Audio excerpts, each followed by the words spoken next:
आप सभी को मेरा प्रणाम एवं नमस्कार। आज हम आपके समक्ष यहाँ पुनः उपस्थित हुए हैं हमारे एक सहपाठी एवं मित्र अमन अग्रवाल जी के साथ। हरे कृष्ण। और आज हम एक नई चर्चा आरंभ करने वाले हैं अपने चर्चाओं की सीरीज़ में, जिसमें आज हम अमन भाई से जानेंगे कि एक नया कोर्स जो 2021 से लॉन्च हुआ हिंदू अध्ययन का, जिसको हिंदू स्टडीज़ के नाम से जानते हैं, जो कि काफ़ी पहले से बीएचयू में डिप्लोमा के तौर पर चलता था और अभी 2021 से इसमें एमए प्रोग्राम भी शुरू हो गया है। तो सबसे पहले एमए हिंदू स्टडीज़, हिंदू अध्ययन के बारे में जानने से पहले हमारे आज के जो अतिथि हैं, हम उनसे उनका परिचय जानेंगे। तो अमन भैया, आप कृपया बताएं कि आप कहाँ से हैं और आपकी पढ़ाई लिखाई कहाँ से हुई और काशी आना कैसे संभव हो पाया। आप सभी दर्शकों को मेरा नमस्कार। तो मेरा नाम अमन अग्रवाल है, जैसा सौरभ भैया ने बताया। और मैं बहराइच ज़िले का मूल निवासी हूँ, बहराइच में नानपारा का मूल निवासी हूँ। और मैंने अपने 12वीं तक की परीक्षा, जो इंटर तक की परीक्षा होती है, वो अपने गृह क्षेत्र से ही संपूर्ण की शिक्षा दीक्षा। और उसके बाद जो स्नातक और परास्नातक की शिक्षा है, वो मैंने यहाँ काशी हिंदू विश्वविद्यालय से पूरी की। स्नातक मैंने इतिहास से किया है। अच्छा। और इतिहास विभाग से किया है, इतिहास ऑनर्स के साथ, बीए हिस्ट्री ऑनर्स के साथ ये मेरा स्नातक रहा। और परास्नातक आपके साथ ही हमने जी हिंदू स्टडीज़ कंप्लीट किया है। जी, मेरा सौभाग्य था कि अमन हमारे सहपाठी रह चुके हैं 2 साल, और हमने साथ में ही हिंदू अध्ययन की जो पढ़ाई है वो पूरी की। और इसी के साथ अब मैं दूसरा प्रश्न जो है वो पूछता हूँ कि हिंदू स्टडीज़ जो कि 2021 से शुरू हुआ, आपको इसका भविष्य यदि पूछा जाए तो भविष्य आपको किस दिशा में कितना उज्जवल अभी से दिखता है? हिंदू स्टडीज एक बहुत ही अच्छी सोच है हमारे सरकार की, हमारे शिक्षा विभाग की। जी। क्योंकि अभी तक हमारे पास हर धर्म के अध्ययन का एक क्षेत्र था। इस्लामिक स्टडीज़ था, बौद्ध स्टडीज़ था, जैन स्टडीज़ था। जी। लेकिन अपने हिंदू धर्म को जानने के लिए, हिंदू धर्म एक विश्व का महत्वपूर्ण धर्म है। और मेरे ख्याल से तीसरा या चौथा जो है सबसे बड़ा धर्म है हिंदू जी। जी। धर्म। बेशक। और इतने बड़ी जनसंख्या, जो भारत की जनसंख्या है, वो हिंदू धर्म को मानने वाली है। जी। तो एक कहीं न कहीं ये मिस हो रहा था सरकार के द्वारा या हमारी शिक्षा पद्धति में। विदेशों में यह बहुत पहले से चलता चला आ रहा है हिंदू स्टडीज़ कोर्स। लेकिन हमारे ही भारत देश में ये ऐसा कुछ अध्ययन का कुछ सामग्री नहीं थी। जी। लेकिन अब जैसे-जैसे हिंदू स्टडीज़ आई है, तो हमारे लोगों को ऐसा अवसर मिला है, हमारे देश के वासियों को सभी को पढ़ने का अवसर मिला, हिंदू धर्म के बारे में जानने का अवसर मिला। और रही इसमें बात भविष्य की, तो चूँकि अभी तो शुरुआती समय है, तो जी। इसमें भविष्य तो बहुत अच्छा है। क्योंकि सभी जो अभी विद्यालय आएँगे, उसमें छात्रों को पढ़ाने के लिए प्रोफ़ेसर्स की आवश्यकता होगी। जी। तो प्रोफ़ेसर कौन होंगे? जो हिंदू स्टडीज़ पढ़ेंगे। बिल्कुल। इसमें रिसर्च का बहुत स्कोप है। मतलब ये जितना मैं समझ पा रहा हूँ, ये रिसर्च ओरिएंटेड कोर्स है। और जी। इसमें रिसर्च की अपार संभावना है, और नई-नई रिसर्च बहुत गहन क्षेत्र है नई-नई रिसर्च के लिए। क्योंकि जी। इसमें हम जैसे अपने धर्म के कई सारे जो पहलू हैं, और जिसको हम नहीं समाज के सामने रख पा रहे हैं, नहीं रख पा रहे हैं। क्यों हमारे धर्म में विविधता होने के बावजूद एकता है, जी। उस सिद्धांत को रखने के लिए ये कोर्स बहुत ही महत्वपूर्ण है। तो रिसर्च ओरिएंटेड कोर्स है।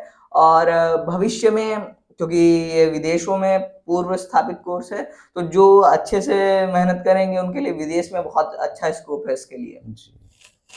तो बहुत-बहुत धन्यवाद। आपने इस प्रश्न को बहुत ही बढ़िया तरीके से समझाया। मैं समझता हूँ कि हमारे जो दर्शक ये देख रहे हैं, वो अच्छी तरह से भली-भाँति समझ गए होंगे कि इस विषय का स्कोप कितना विस्तृत है।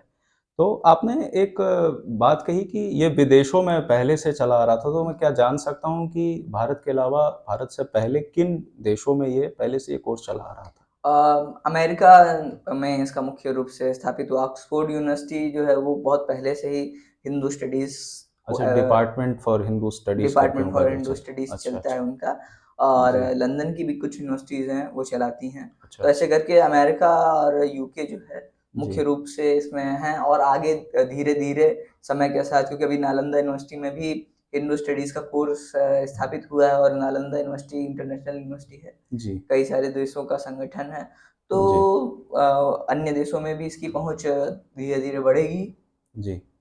जी, तो जैसा अमन भाई ने बताया कि अ, यूएस में और यूके में और उसके अलावा श्रीलंका में भी हुँ, जहाँ तक हम जानते हैं श्रीलंका में भी ये कोर्स चल रहा है, डिपार्टमेंट फॉर हिंदू स्टडीज़ नाम स्टडीज़। से।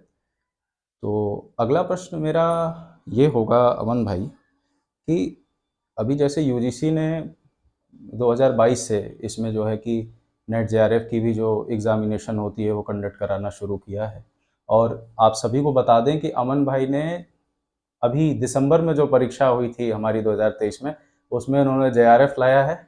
और जी, जेआरएफ लाया है, तो इनसे अच्छा व्यक्ति मेरे हिसाब से दर्शकों के लिए और जो भी हिंदू अध्ययन से जुड़े छात्र हैं उनके लिए कोई नहीं हो सकता जो बता पाए कि किस तरह से इसकी तैयारी करनी है, क्योंकि इन्होंने जेआरएफ जो आपकी मंजिल उसे ऑलरेडी पा लिया है। तो मैं जानना चाहूँगा अमन भाई आपसे कि इसको जेआरएफ निकालने के लिए हिंदू अध्ययन से पढ़ाई करने के लिए मतलब मैटर कहाँ से मिलेगा, मैटर उपलब्ध है या नहीं है, जो भी मतलब की बातें वो कृपया आप हमारे दर्शकों के सामने रखें। तो वैसे तो जैसे आपने बोला जीआरएफ हमारा हुआ है, तो भगवान की कृपा ही है। जी, फिर भी ये अध्ययन तो करना ही पड़ेगा। तो जी, अध्ययन के लिए हमने जो सामग्री देखी है, जो आपका हम सिलेबस है यूजीसी द्वारा जो हिंदू स्टडीज़ का सिलेबस है, जी, और जो बीएचयू में सिलेबस पढ़ाया जा रहा है, मैं कहूँगा 90% जो है जी, एक रूप ही है। जी, तो अगर आप अपने सिलेबस को जो है अच्छे से देख रहे हैं, हिंदू स्टडीज़ के सिलेबस को, तो आपका बहुत अच्छा चांस है। मैं सामग्री के रूप में बहुत रामायण, महाभारत और जी, भगवद गीता जो है, इससे बहुत प्रश्न आते हैं। मैंने जी, 3 परीक्षाएँ दी हैं, और तीनों परीक्षाओं में ये मैंने पाया है कि भगवद गीता भगवद गीता से अच्छे प्रश्न आए थे। जिस जी, वर्ष मैंने उत्तीर्ण जी, किया था, तो उसमें भगवद गीता से अच्छे प्रश्न आए थे। जो आपके सिलेबस में श्लोक हैं, उसको अगर आप अच्छे से, उतने ही श्लोक को आपको पढ़ना है, ज़्यादा नहीं पढ़ना है, लेकिन जी, उसको भी अगर आप अच्छे से पढ़ेंगे, तो और दूसरा रामायण और महाभारत। तो रामायण महाभारत के लिए अगर आप पूरी पुस्तक नहीं पढ़ सकते हैं, तो कम से कम गीता प्रेस के में रामायण महाभारत की इंडेक्स जो है, जी, वो बहुत हेल्पफुल होती है। जी, ये बात तो बिल्कुल इंडेक्स आप देख सकते हैं रामायण महाभारत की, गीता प्रेस की। और थोड़ा-सा अच्छे से देखना है, तो जो उसके हमारे जो रामानंद सागर जी का रामायण और वी आर चोपड़ा जी का बिल्कुल, महाभारत है, उसने भी बहुत वो भी बहुत मदद कर सकता है, क्योंकि जो बहुत से छात्र हैं, वो पूरी रामायण पढ़ पाने में, महाभारत पढ़ पाने में कुछ ही समय में इतना संभव नहीं होता है, जी, क्योंकि 6 संभव, महीने का हमारे पास समय है अभी, तो फिर से परीक्षा का 1 ही महीना बचा होगा, जब भी जी, समय है। जी, तो जी, उसमें यही हो सकता है कि आप सीरियल को एक बार अच्छे से देखें, उस स्टडी की नज़र से देखें, कंटेंट की नज़र से देखेंगे, तो अच्छे से उसमें कंटेंट मिलते हैं। जी, तो जैसा कि अमन भाई ने बताया कि इसमें आपको महाभारत यदि पढ़ने का समय नहीं मिल पा रहा तो आप बी आर चोपड़ा की जो महाभारत है उसे देखिए और रामानंद सागर की रामायण तो विशेष कर देखिए। इससे काफ़ी आपको जो है कि लाभ होगा और इंडेक्स बिल्कुल आप उसको क्रम, क्योंकि क्रम हाँ, से पूछता है। बहुत सवाल आते हैं बहुत कि अच्छा। जैसे राम जी किस ऋषि से पहले मिले। सर्वप्रथम मिले, उसके बाद किससे, तो पूरी उसकी जो है कि एक क्रोनोलॉजी पूछती है। तो मेरे ख्याल से वो बिल्कुल सही मतलब कि उन्होंने बताया कि इसकी इंडेक्स तो आप विशेषकर इस पे एक बार दृष्टि ज़रूर डालिएगा।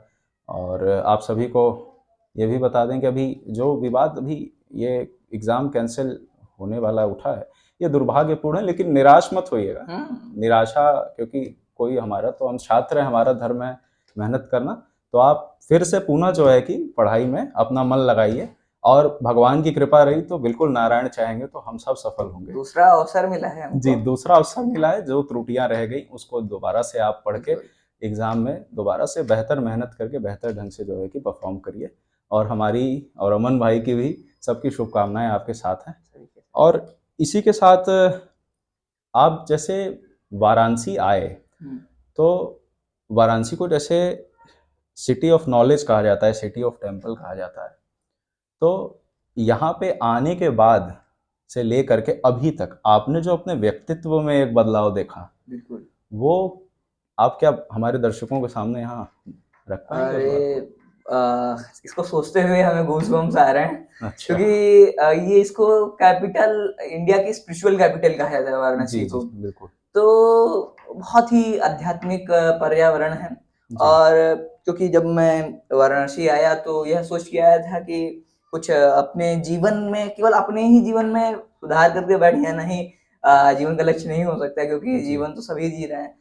अन्य कल्याण, जन कल्याण जो है एक बहुत बड़ी, हम इस आशा के साथ आए थे कि जन कल्याण के प्रति बढ़ेंगे हम। जी। और अध्यात्म में मेरा रुचि जो था वो मेरा बचपन से ही था, अच्छा। अध्यात्म की ओर। तो मैं जब काशी आया और यहाँ क्योंकि आध्यात्मिक शहर है, बहुत सारे मंदिर हैं। मैं जी, प्रथम 6 मास जो था, प्रथम सेमेस्टर जो था अपना फर्स्ट ईयर का, ग्रेजुएशन जी, फर्स्ट ईयर का, उसमें पढ़ाई के साथ मैंने बनारस को भी जानने का प्रयास किया, और बनारस के जो क्षेत्र दर्शनीय, जो मंदिर दर्शनीय हैं, सब दर्शन किए मंदिर के। जी, और बनारस की गलियों में देखा, बनारस को एक्सप्लोर किया कह सकते हैं। जी, और उसी के साथ मेरी आध्यात्मिक जो यात्रा है वो शुरू होती है। तो उसी में बीच में जो द्वितीय वर्ष था मेरा छात्र जीवन का, उसमें मैंने भगवद गीता, रामचरितमानस, इसके अध्ययन का अवसर मिला इतिहास के साथ ही, क्योंकि इतिहास जी, में बिल्कुल। एक बहुत बड़ा कंट्रोवर्सी रहता है कि आर्य बाहर से आए, अंदर जी, से आए, बिल्कुल। और कई सारे ये वर्ण व्यवस्था को लेके बहुत सारे प्रश्न रहते हैं। जी, और मैं क्योंकि ऐसे क्षेत्र से, मैं ऐसे बैकग्राउंड से आता हूँ कि मैं जो अपना हिंदू धर्म है उसके मतलब उसके बहुत रिस्पेक्ट करता हूँ, और उसके बारे में मेरे जो मत हैं वो उनसे भिन्न है जो इसके विरोध में है। जी, तो मैं उसको आंसर करने के लिए, क्योंकि किसी भी प्रश्न को उत्तर देने के लिए अध्ययन बहुत आवश्यक है। बिल्कुल। तो मैंने काशी को इसीलिए भी चुना क्योंकि ये आध्यात्मिक कैपिटल है। बहुत जी, ही अध्यात्म केंद्रित हो सकते हैं आप यहाँ से। यहाँ मतलब मैंने देखा, अध्ययन के दौरान मैंने एक चीज़ पाया कि कोई भी आध्यात्मिक नेता, किसी भी संप्रदाय के आचार्य हों, किसी भी परंपरा के आचार्य हों, जी, वो काशी ज़रूर आते हैं। जी, कोई बिल्कुल। ऐसा परंपरा के आचार्य नहीं है या परंपरा नहीं है जो काशी नहीं आई हो। बिल्कुल। चाहे आप गौतम बुद्ध को लें, जी, जी, चाहे जैनों में पार्श्वनाथ जी की तो जन्मभूमि ही बिल्कुल, रही है। बिल्कुल, और ये साथ में ही हमारे सारे जो वैष्णव आचार्य हैं उनमें वल्लभाचार्य जी की पीठ है, बिल्कुल। और रामानंदाचार्य जी की भी पीठ है। जी, जी, हमारे जो गौड़ीय वैष्णव संप्रदाय है उसकी भी पीठ है, जो बिंदु माधव मंदिर है वहाँ चैतन्य महाप्रभु कुछ बहुत उन्होंने 2 महीने व्यतीत किए थे। जी, तो ऐसे करके कई आचार्य गण जो हैं वो काशी आए हैं, उन्होंने अपना समय जो है काशी में बिताया है, क्योंकि काशी वही है भगवान शिव के का जो शहर है, क्योंकि यह त्रिशूल पे, भगवान के त्रिशूल पे स्थित है। जी, तो इसने मेरे को आकर्षित किया और काशी के ओर मैं आया, और मैं जब अध्ययन के दौरान और आत्मचिंतन किया, और हमारे गुरुओं का फिर मैं अपने जो मेरे जो शिक्षा गुरु हैं श्रीमान अच्युत मोहन प्रभु जी, उनसे मिला। जी, और भी जो उनके जो शिष्यगण हैं तो उनके साथ हम हमारा मतलब संवाद हुआ, उन्होंने मेरा हमारा पथ प्रदर्शन किया, और जो आध्यात्मिक पथ है उस पे मेरे को बढ़ने के का अवसर प्रदान किया, और आज जी। उन्हीं के मार्गदर्शन में हम जो अध्यात्म है उस पथ पे चलने का प्रयास कर रहे हैं। नहीं, बहुत अच्छा लगा आपसे विस्तृत रूप से जान करके कि काशी ने आपके व्यक्तित्व पे क्या प्रभाव डाला। बिल्कुल। और एक बिल चीज़ मैं ऐड करना जी, जी, चाहूँगा बिल्कुल कि मैं जो अवश्य। हिंदू स्टडीज़ लिया, जी, आपको जानकर आश्चर्य होगा, वो भी मैंने केवल इसीलिए लिया क्योंकि मैं शुरुआत में हिंदू स्टडीज़ देखा, जब कोर्स सिलेबस देखा तो मेरे को बहुत आकर्षित किया कि इससे मैं अपने धर्म के बारे में और विस्तृत जानकारी ले पाऊँगा। जी, और मैं अपने जो ज्ञान है उसको बढ़ा के अपने धर्म का, क्योंकि सनातन धर्म जो है लोगों के लिए बहुत मिसअंडरस्टूड रिलीजन है, सबसे ज़्यादा मिसअंडरस्टूड रिलीजन है। बिल्कुल। और उसको मैं प्रचार के लिए, उसके उसके सनातन धर्म को जनमानस तक पहुँचाने के लिए मैं सोचा कि मैंने प्रयत्न करना चाहा, और उसके लिए हिंदू स्टडीज़ जैसा एक डिग्री भी आवश्यक थी, जी, और साथ ही ज्ञान की, क्योंकि एक विस्तृत श्रृंखला होनी चाहिए आपके पास, बिल्कुल। तो वो मेरे को मिली हिंदू स्टडीज़ के द्वारा। तो ये हिंदू स्टडीज़ का मेरे जीवन में भी बहुत योगदान रहा है। तो ये तो मतलब एडेड एडवांटेज एक हो गया कि बिल्कुल, कोर्स जो है उसका भी काफ़ी लाभ हुआ।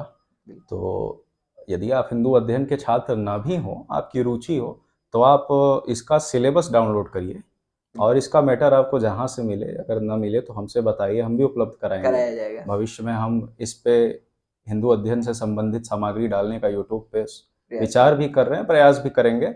और ईश्वर की अगर अनुकंपा रही तो अवश्य हम ये करने में सफलता भी अर्जित करेंगे।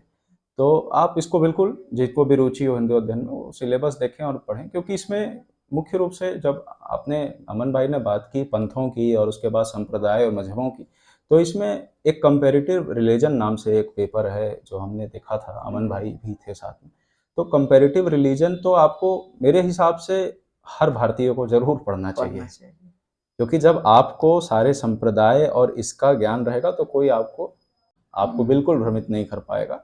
और एक प्रोफाउंड नॉलेज होना किसी भी विषय की बहुत आवश्यक है, और वो ये कोर्स कहीं ना कहीं हमें प्रदान करता है। इसका सिलेबस भी जो है कि उसी तरह से पूरा इसका प्रारूप है, तैयार किया गया है। तो ये सारी कुछ आज की चर्चाएं थी। तो मैं अपने अतिथि को, अमन जी को, एक बार बहुत बहुत धन्यवाद करूंगा हृदय की गहराइयों से कि आप यहाँ आए। हम आपको बहुत बहुत धन्यवाद। और कुछ सीरीज इसी तरह की आती रहेगी, तो आप चैनल को सब्सक्राइब करें, लाइक करें, शेयर करें, कमेंट करें, और ज़्यादा से ज़्यादा अपने मित्रों तक, अपने माता पिता और सबसे शेयर करें इसको, क्योंकि ये बहुत आवश्यक है। अगर आपको हिंदू धर्म के बारे में जानकारी चाहिए तो ऐसे चैनलों, हमारे खासकर सौरभ भैया जो इस कार्य को लिए हैं, इस बीड़ा को उठाए हैं कि धर्म का प्रचार करना है, तो एक शिक्षात्मक रूप से ये प्रयास चल रहा है। ये आपको कोई अनर्गल प्रलाप नहीं मिलेगा यहाँ, ये शिक्षात्मक रूप से यहाँ आपको शास्त्र की जो बातें हैं वो भी जानने को मिलेंगी, और वो जो बातें होंगी वो शिक्षात्मक शैली में होंगी। तो इससे आपका स्टडी में भी बहुत योगदान आपको जानने को भी मिलेगा, बहुत आपकी उन्नति होगी। तो इसी के लिए जरूर सब्सक्राइब करें और फॉलो करें चैनल को। जी बहुत बहुत धन्यवाद अमन भाई।